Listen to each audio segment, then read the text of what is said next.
Videoda reklama yo'qligi uchun like bosishni unutmang. Biz hozir shunday zamonda yashayapmizki, kuzatuv kameralari bizni har tomondan o'rab olgan. Ko'chalarda, savdo markazlarida, transportlarda, ba'zida hatto o'z uyimizda ham. Bu bir tomondan yaxshi. Bezorilar qonunni buzishdan oldin 10 martalab o'ylab ko'radilar. Lekin tanganing boshqa tomoni ham bor. Bizning har qanday g'alati xatti-harakatlarimiz, kulgili voqealar yoki to'liq muvaffaqiyatsizliklar kamera tasviriga tushish va internet tarmoqlarida tarqalib ketish xavfini tug'diradi. Bugungi roligimizda biz aynan shunday holatlardan jamladik. Tan oling, namoyish etiladigan qahramonlardan biri bo'lib chiqishdan qo'rqyapsizmi? Demak, assalomu alaykum. Ushbu roligimizga layklarni bang'illatib, portlatib, ekran oldiga yaxshilab joylashib oling. Mo'jizaviy dunyo e'tiboringiz markazda.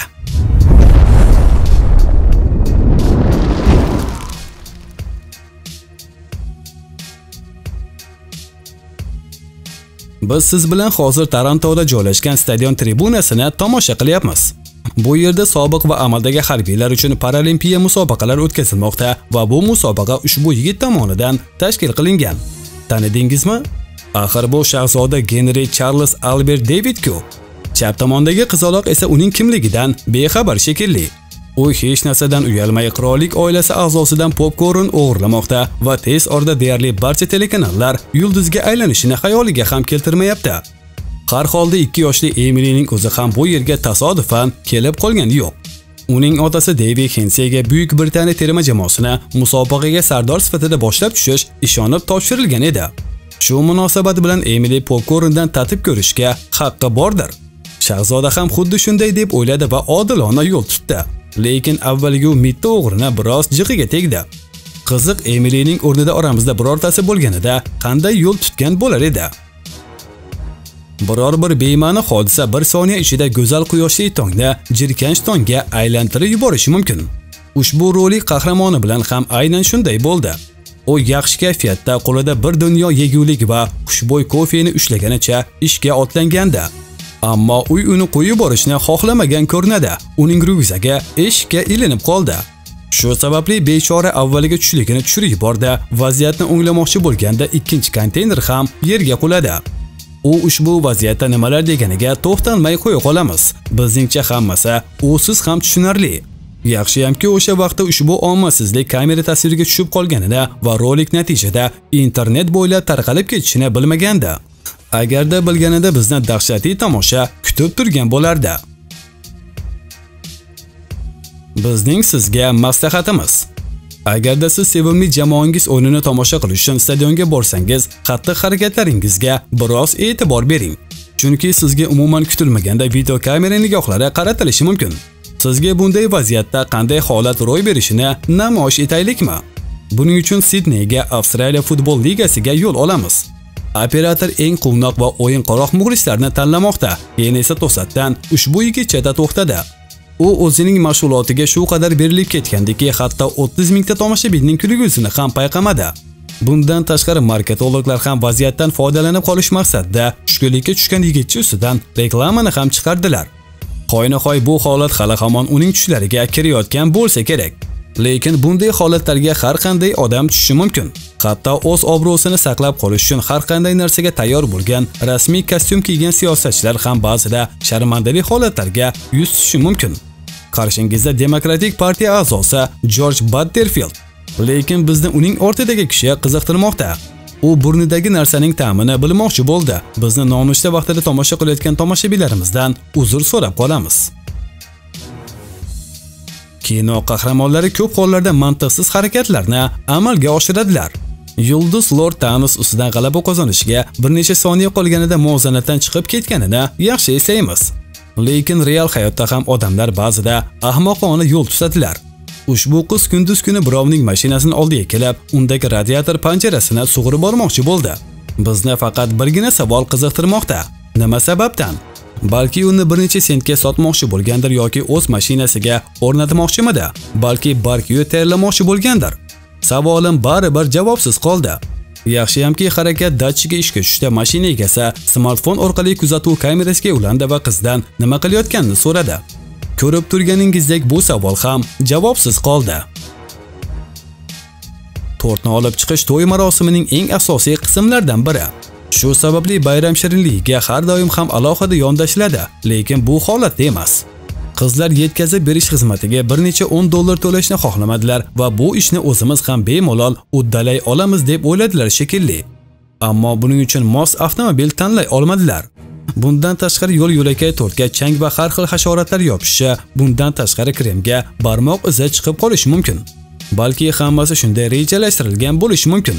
Lekin yo'ldagi haydovchilar va piyodalarni bu umuman qiziqtirmadi va ular buni videoga olishga ulgurib qoldilar. Umid qilamizki, kuyov va kelinga bu kadrlar yetib bormagan. Anglaliklar qiziqqon baxtsiz mushukni o'ldiradi deydi. Rus maqolida esa umuman qiziqqon odam burnidan ayriladi deyilgan. Har bir narsaga qiziqmasligingiz kerakligiga juda shaffof maslahatlar, shunday emasmi? Biroq ushbu yigitcha bu maqolalarning barchasini rad etdi va barg ostida nima borligini bilmoqchi bo'ldi. Endi esa barning barcha tashrif buyuruvchilari uning qiziqishlaridan xabar topdilar. Siz qandaydir qiziqarli yoki g'alati hodisaga aynan qayerda guvoh bo'lishingizni hech qachon taxmin qila olmaysiz. Hatto yoqilg'i quyish shoxobchalarida ham ba'zida ko'plab noqulay vaziyatlar bo'lib turadi. Masalan, keling ushbu kadrlar mualliflari bilan birgalikda sariq sochli qizning harakatlarini kuzatamiz. Yigitlar nima sababdan qotib kelayotganini anglayotgan bo'lsangiz kerak. Hammasi to'g'ri, qiz elektrokar bo'lmish Tesla'ning qayerdan benzin quyish kerakligini anglay olmayapti. Ahmoq muhandislar benzin quyish uchun teshik ochishni unutgan ko'rinadilar. Nafaqat qizlar, balki mana bu yigitcha ham pistolet qayerga solinishini topa olmay hayron. U hattoki yukxonani ham o'rganib chiqdi. Ushbu holatlarni ko'rib hatto shampunga ham nima uchun qo'llanma yozilishlarini tushunib olasiz. Lekin ochig'ini aytsak, ushbu rolik qahramonlariga biroz havasimiz kelmoqda. Ular bu qanday mashina ekanligiga aniqlik kiritmay shunchaki supermarketda shirinlik xarid qilganday sotib olishga mablag'i yetar ekan. Agarda sizda haydovchilik guvohnomasi bo'lsa, demak mashina haydashni endi o'rganayotgan vaqtingizda qanday jiddiy xatolarga yo'l qo'yganingizni juda yaxshi eslasangiz kerak. Qo'llar qaltiragan, atrofda hamma sizga qarab signal chalmoqda.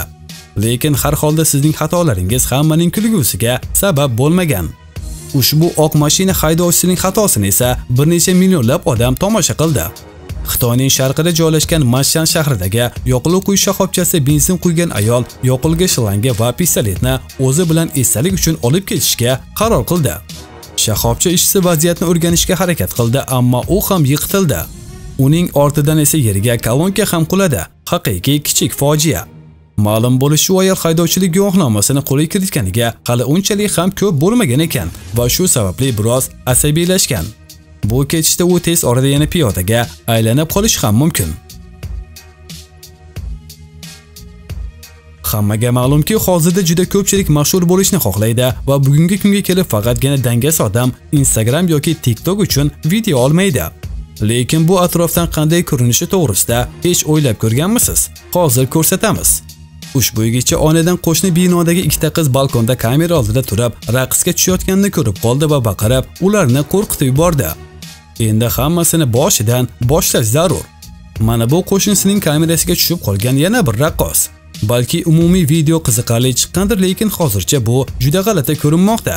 Shunday emasmi? Siz kechasi qorong'ida muzlatgich yonida hamma yo'qingiz krem bilan bulg'angan holda va oxirgi tortning oxirgi bo'lagini shoshib yeyotganingizda oilangiz ko'ziga tushganmisiz? Agarda bu holatda siz qanday ko'rinishingizni bilmoqchi bo'lsangiz, navbatdagi kadrlarni tomosha qiling. Ushbu rolik muallifi oshxonada shubhali tovushlarni eshitib qoldi. Ma'lum bo'lishicha, yigitcha hammadan berkitib bankada Nesquikni qoshiq bilan paqqos tushirayotgan ekan. Lekin nima uchun katta bo'lib qolganda bu xuddi jinoyatdek ko'rinadi. Hozir biz oila boshlig'i pirogni shundoqqina formadan olib yeyotganini ko'rishimiz mumkin. U qiziga shunchaki plitadagi changni latta yordamida artib qo'yganini tushuntirmoqchi bo'ldi. Ammo og'zidagi pirog bo'lagi uni sotib qo'ydi. Bu yerda esa haqiqiy jinoyat ro'y bergan. Kimdir xamir ichidagi sosiskalarni chiqarib olib, patnisda quruq xamirni o'zini qoldirdi. Xonadagi eng shubhali odamga diqqat qaratamiz va ish yopildi. Aybdor o'zini oqlash uchun nima der ekan? AQSh prezidentligi vaqtida Jorj Bush kichkina ko'plab qiziqarli gaplarni aytgan. Masalan, o'ylaymanki, men roziman. O'tmish o'tib ketdi. Men odamlar va baliqlar kelishib yashashlari mumkinligiga ishonaman. Lekin u vaqtda telekameralardan qochib qutula olmasdi. Lekin Trampning inauguratsiya marosimi vaqtida yengil tin olishi mumkin edi. Hech narsani gapirishga hojat yo'q, barchaning diqqat e'tibori boshqa odamga qaratilgan edi. Lekin hammasi bunday bo'lib chiqmadi. Jurnalistlar sobiq siyosatchi yomg'irdan saqlovchi qoplamadan foydalana olmayotganini darhol payqab qoldilar va bizga ushbu qiziqarli kadrlarni tuhfa etdilar. Janob Bush, axir siz Texas gubernatori bo'lsangiz-ku, nahotki bundan qanday foydalanishni bilmasangiz? Siz ota-onangiz karavotda sakrashga yoki kechgacha televizor ko'rishga ruxsat bermaydigan yoshdan o'tgan bo'lsangiz kerak. Lekin har ehtimolga qarshi ogohlantirib qo'ymoqchimiz. Agarda sho'xlik qilishga qaror qilsangiz, sizni kamera tasvirga olmayotganiga ishonch hosil qiling. Uyda yolg'iz qolgandan so'ng ushbu yigitcha uydagi kuzatuv kameralar haqida unutib qo'ydi va barcha qoidalarni buzishga qaror qildi. U divan ustida sakradi, undan boshini pastga qilib tushdi, g'ildirak usuli bilan chetga chiqdi, keyin esa uni qanday qilib bilib qolganlardan hayratga tushdi. Ushbu bolakayning ota-onasi esa kutilmaganda ularning farzandi avtomobil yukxonasining eshigidan xuddi attraksion sifatida foydalanishni o'rganib olganini payqab qoldilar. Yosh bolalar bunday kuchni qayerdan oladilar? Sizga bu it o'zini g'alati tutayotgandek ko'rinmayaptimi? Darhol qora kiygan odamlar filmidagi Mobs Frankini eslatib yubordi. Balki bu it ham niqoblanib olgan o'zga sayyoralikdir. Ishonchimiz komilki, agarda siz bu itni ko'chada ko'rib qolganingizda, u sizga qarab, senga baribir hech kim ishonmaydi deb aytgan bo'lardi. Bugun e'tiboringizga havola qilmoqchi bo'lgan qiziqarli ma'lumotlarimiz shulardan iborat edi. Video yoqqan bo'lsa, like bosishni unutmang, kanalimizga albatta obuna bo'ling. Xayr, salomat bo'ling.